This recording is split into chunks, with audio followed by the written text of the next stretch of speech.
I move that the House record its deep regret at the tragic death in office on 4 December 2023 of Peta Jan Murphy, member of this House for the division of Dunkley since 2019. Place on record its appreciation of her meritorious public service in this place and tender its profound sympathy to her family, colleagues and friends in their bereavement. We meet today to offer our nation's condolences to all those who had the great fortune of knowing Peta Murphy. Peta Murphy was special. We offer our condolences to her devoted partner of 24 years, her husband Rod Glover, her proud parents Bob and Jan, her dear sisters Jodie and Penny, and her army of lifelong friends. We gather today as a Parliament to mourn a great loss to our Parliament. All of us in the Labor family have been left brokenhearted by the passing of our beloved Peta Murphy, and I appreciate that grief is keenly felt by many others in this place. And in many ways, the inspiration Peta drew from Australia's longest-serving Labor government forged her into the idealist that we all knew. It was that idealism which saw her possess an unfaltering faith in our democratic system. She had an unbreakable belief in the cauldron of Australia's national conversation, in the power of ideas and robust debates to break through the walls of brute politicking.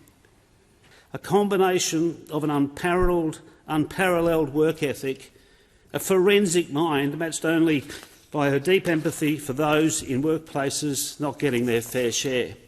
Her great contribution to Labor at that time was invaluable and reveals itself in the IR legislation this government is advancing this term. Tragically, on Monday, we lost a wonderful Australian who during her life embodied the very best of the human spirit. A woman who was admired on both sides of the aisle for her courage, her strength and her razor-sharp wit and good humour.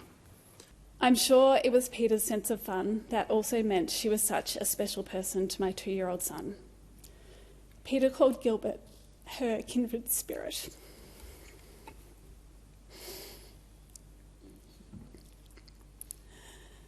And if he knew those words, I'm sure that's how he would have described her. Some of the qualities we all loved most were not her many natural-born gifts easily deployed. They were hard-fought dividends of a Herculean amount of effort. She was given no quarter. She took no shortcuts. She was the best PM we never had. Goodbye, my exceptional friend. The member for Dunkley didn't waste a moment as an elected representative.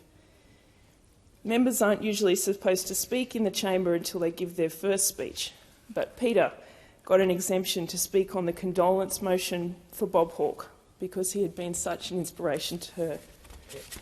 I was in awe of how she did that speech. I was always in awe of her speeches, of her ability to channel her passion and intellect and empathy into such powerful words, even when there was little opportunity to prepare. She was incredible.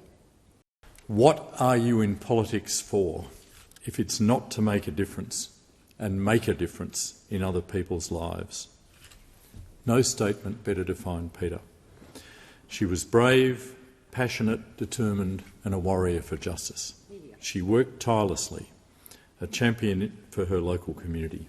But like everybody, it's the energy and the smile, the tenacity, the wit, the generosity, and her large orbit, and the way in which she would include people, the way in which she inspired people. Thank you, Peta, for your time and your words and your support. Thank the member for Bendigo, and I call the member for Goldstone.